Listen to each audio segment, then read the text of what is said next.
Welcome to the Kindred UMC pre-recorded live show, coming to you live, pre-recordedly from Kindred Studio A, aka my front room. I'm Chris Hayden. I'm the pastor at Kindred UMC. Hi, I'm Courtney Young. I'm the Director of Community Engagement at Kindred UMC. And I'm Preston, and get toe shoes. It'll change your life and the way you walk. I have Crocs, but I'm not wearing them right now. It's not the Can same. you please be quiet over there? I apologize. Peanut My gallery. idiot wife is... I'm joking. He's not It's my joking. fun jokes. He's not joking. We don't know what we do without Francisca. She operates the cameras often. There's a line you should call. You should look it up on Google right now. Okay. Toe shoes. So this week we are starting our brand new series on the King David. On the David who's the king. Who was the king. He's not... King David. This is the coat of many colors guy? Nope. Okay. Nope. That's Just asking for everybody in the classroom. Because there's a lot of kings. Hey man, don't ever be afraid to ask a stupid question. I'll say it every week. No question's a stupid question. Yes, there is. There's no such thing as a stupid question. That one was a good example. Go to your room. Okay, so King David we're going to be reading 1st and 2nd Samuel throughout this series as we explore the life and times, the rise and fall of King David. So we're going to start with a scripture that has nothing to do with King David. Well, not nothing to do. It doesn't mention King David, but it's an important background. You need to know this part of the story. So we're going to look at 1 Samuel chapter 8, the whole thing, 1 through 22, I think. Yeah, 22. And it goes like, okay. So we're back in the Old Testament. So this is pre-Jesus. This is after Exodus. So the Israelites are not enslaved in Egypt. They've been rescued, and they've established a nation in the Promised Land. And God has established this rule of law, this order of the way that the Israelites are going to live and the way that they're going to govern themselves. And one of the key things about this is that the Israelites don't have a king in God's order. The Israelites have Yahweh, the Lord, as their king, and they have prophets and judges that govern and order stuff, but not a king. They're up against Canaanites, basically the inhabitants of the land that they've invaded, essentially. They all have kings who govern and are believed to be kind of like conduits between. They're God men. They're demigods. It's kind of like they are a conduit of, God made you king. And that's the countries and the groups around them, that's how they are, and that's kind of how everyone was at the time.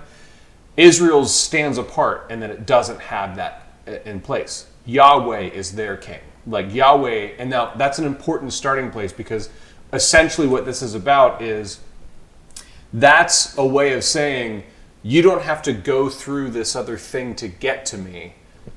I am your God, and I want to dwell with you, and that's why there's a tabernacle, and that's why I want to be your king. I want to be with you in person, kind of thing. That's what, and so now we're going to read chapter 8. When Samuel, who is the prophet at the time, he's the big prophet guy, when Samuel became old, he made his sons judges over Israel. These are just they're governors. They're not so much court judges. They're more they manage the day to day. They're like mayors and governors and. Is Samuel in Abraham's line?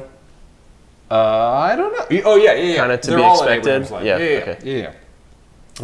Any Israelite is in the line of Abraham because that's where they all come from.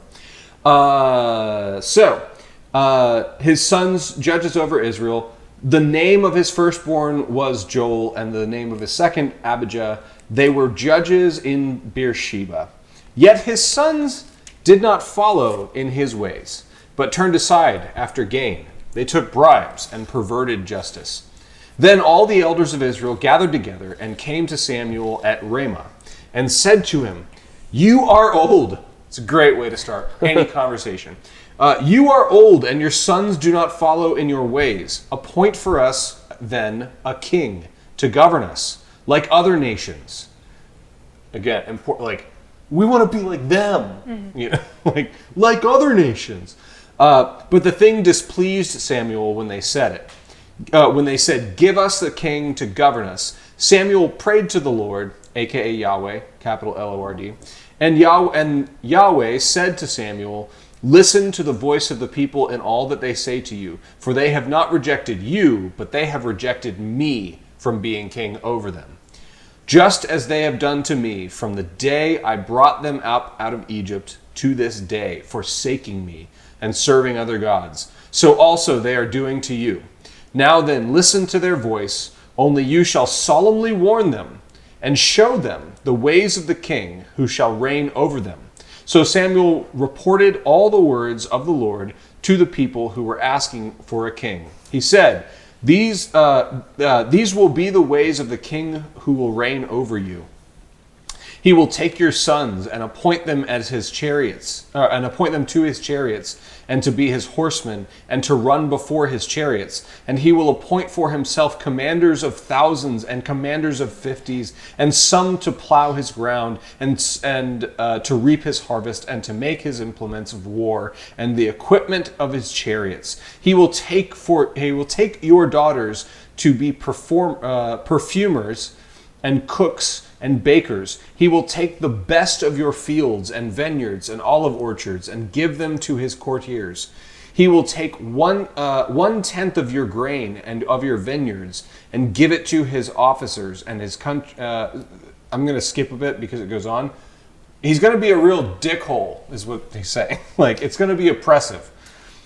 But the people refused to listen to the voice of Samuel. They said, "No, but we are determined to have a king over us, so that we also may be like other nations." Again, we want to be like them. So that we may be like other nations, and that our king may govern us and go out before us and fight our battles. Interesting. Like, it's not just about government, it's also about we don't want to fight our own battles. When Samuel had heard all the words of the people, he repeated them in the ears of the Lord, and the Lord said to Samuel, "Listen to their voice and set a king over them." Samuel then said to the people of Israel, "Each of you return home." This king turns out to be, his name is Saul. Turns out it goes exactly as everything predicted. Turns into a dum-dum. Yeah, he turns into a real rascal. Just a knucklehead. Guy. Yeah, he's a real rascal. It goes well at first, but then it starts to turn away. Point of embarrassment and personal privilege. The only Saul that I think of is VeggieTales. Yes. David and Goliath. It's just a big asparagus guy. I love it. Every time I hear Saul, I'm like, asparagus. I've often said about Saul that he's a big asparagus. So first of all, what do you make of the text at all? Like, what stands out to you? What do you think is going on here? Very relevant to culture, which I've said a couple times. Like, culture kind of just repeats itself, or it's just the same thing over and over, which is repeating itself. So what do you mean culture? So, like, leaders of a group are either leaders or a leader. And for some reason, at the end of each reign... I don't know what you mean by that. So what they're saying is, like, judges are leaders. And Samuel... they're governors. Yeah, they're governors. Yeah. But there's no, like, king. There's no, like, spokesperson for... I digress. We've got to remember to turn this on. It's cutting you off, sir. There is a king, and that's kind of one of the major points of this particular text. There has been? Who is the king of Israel? Jesus. Right now is, but it's not this Saul guy. Mm-mm. Is it Samuel? No. He's a prophet. I know. Yes, you, down front. God's the king of Israel. Yahweh. That's the Jesus thing. is right. That's the thing. Okay. Like, the way that Israel is set up. And part of this is also, like, the plan for Israel is, like, the whole idea that God has selected this nation to be, it's kind of, so this is a complicated theological thing, but Israel is essentially Christ before Christ. It is the manifestation of God's kingdom on earth. At least that's what it's supposed to be. The problem is it's made up of a bunch of human beings. Yeah. You know, and they keep fucking up. And that's part of the story arc of the whole Bible. Mm-hmm. The whole Bible is like, I will go on way too long if I go down that road. I can't do that. Okay. It's a cycle, though. Yeah, it's too, but Israel is supposed to be the Christ, the incarnation. Okay, Jonah. The incarnation of God's king, the physical, real, a blessed nation in order to be a blessing to the entire world. That's the point. And they keep fucking up.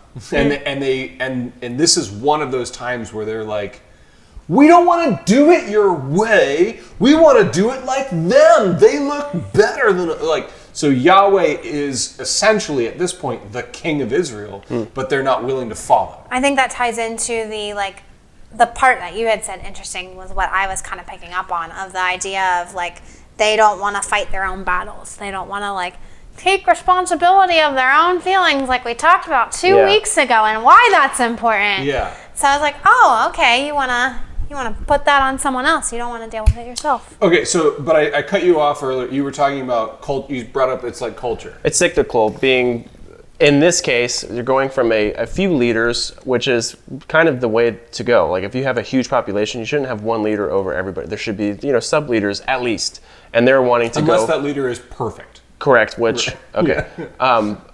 It's going from a human diagnosis of we need one guy everybody can look up to rather than Joel and Abijah and blah, blah, blah, blah, and all these weird, names that nobody really knows because there's too many of them to think about, which means brain think hard, too hard think. Me no think that hard. Now one guy going, yes. So it makes me think, so one, the American government is designed to have a president whose responsibility used to be mostly ceremonial. Mm-hmm. Right. And those powers have increased over the years, Yeah. which are kind of our nature as human beings. Watch out, everybody. And also, it makes me think of football. Football was specifically designed for a quarterback. Yeah. So that there would be a hero who's the one guy and sure enough, the guy who just won the Super Bowl again, Tom Brady. Like it's another one of those, we are, as human beings, for some reason, there is this desire in us to have this one hero that we can admire and look up to. And it's a thing. Now, however, the difficulty comes in this particular story when that hero, the source of admiration, the one that you should follow, is an invisible, ethereal, uncomprehendable God. Mm-hmm. So that's part of what's going on in this story is we don't want you. We want a dude. We want it reminds me of I'm going to vote for a guy that I feel like I can have a beer with. Yeah. It's hey, maybe we should vote for the smartest, most educated, most elite, most excellent person that ever lived. How about that? Maybe we should do that. And there's something in us that wants to hardcore relate. Now, I'm pressing deep here. There's something in us that wants to hardcore relate to God. And there is also something in us that is so limited that can't allow us to relate to God. And the thing is sin. It is sin. Sin is, and I don't mean it in the judgmental, it's just, it is within our nature to want wrong things, you know? So the question I want to ask you guys is, have you ever seriously wanted something that you absolutely knew was bad for you? Think about that one. I mean, this is a slightly light example, but I've been trying to lose weight on keto. And I'm not a sweets guy at all. And I've never wanted ice cream more in my life. I want the sugar. Ask me after this. I have a healthy recipe for ice cream for you that you can have. Okay. Maybe we'll share a link in the description. I don't know. But in a more serious light, as you think about I was going to say weight loss is one, touching on like the secret pill to fix everything. Like that fix that we have is the like the wrong thing we don't want. So like one of my big things is like a relationship I was in for a long time. Dude, I was gonna say the same thing for me. Well, yeah, we really agree on that too. Which I believe a lot of like men do that and women, but it's mainly a man.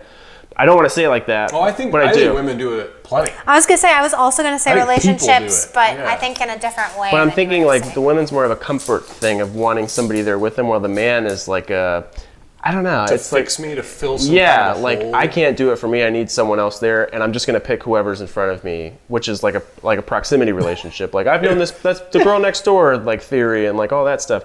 It's an easy, quick fix that's not Sorry, necessarily. It reminded me of a bit that I can't really say right now. Oh, nice. But the quick fix is what I'm trying to get at. Is we're so intent on like I don't have time or the effort to spend on this. Hold that thought, because that's getting at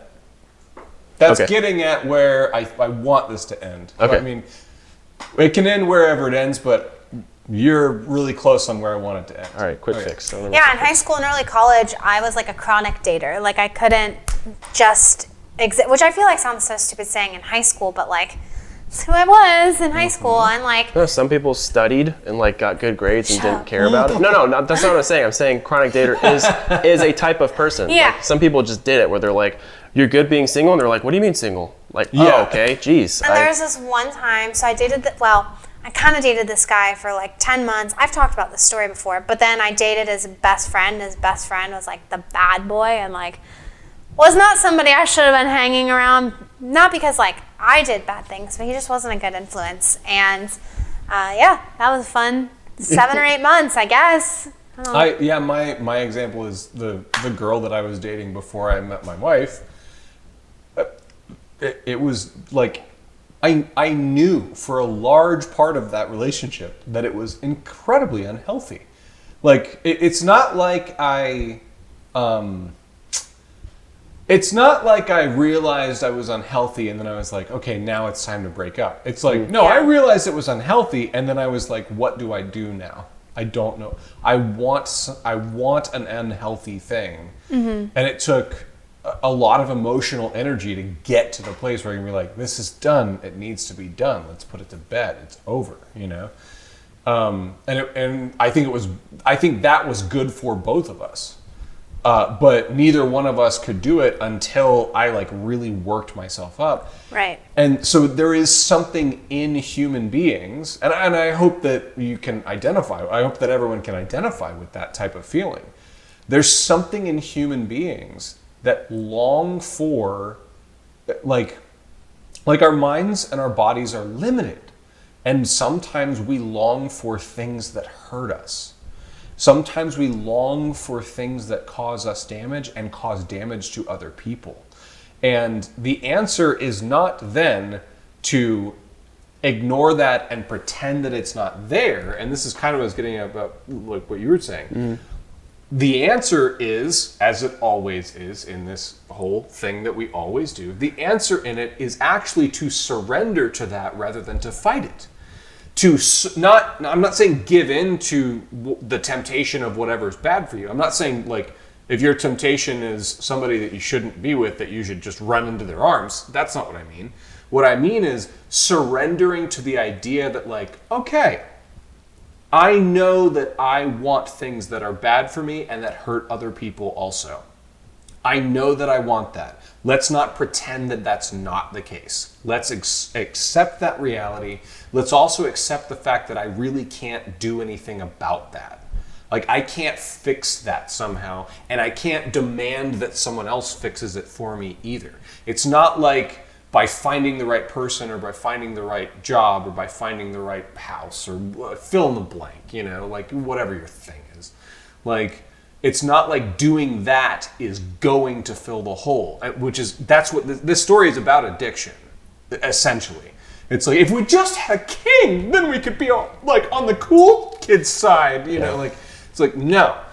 And all the while there is this invitation to surrender to this invisible, hard to see, like surrendering to something that's bigger and something that's uncontrollable. You don't have power over it, and just kind of like yes, this is true about me. This is true about all humans. This is the way it goes. And in that confession and surrender, this is the Christ story. That is where redemption and forgiveness and healing actually takes place. And I pointed out that they don't want to fight their own battles. The irony of that is they weren't fighting. They didn't have to fight their own battles. God was defeating their enemies for them. But that's scarier than having an army. The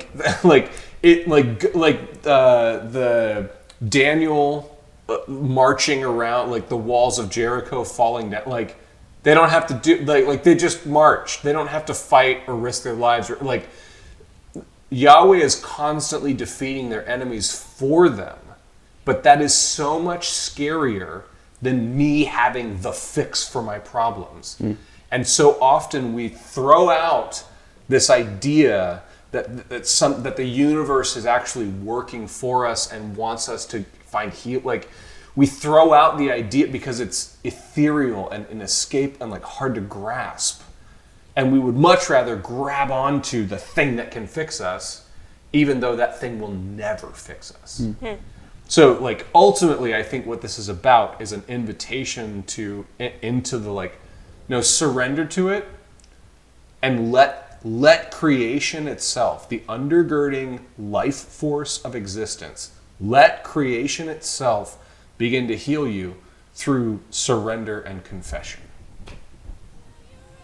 So, may the Lord bless you and keep you. May the Lord make his face to shine upon you and be gracious unto you. May the Lord lift up his countenance upon you and give you peace. So you got your dream come true. Good for you. Good for you. You got a taste of a life so perfect.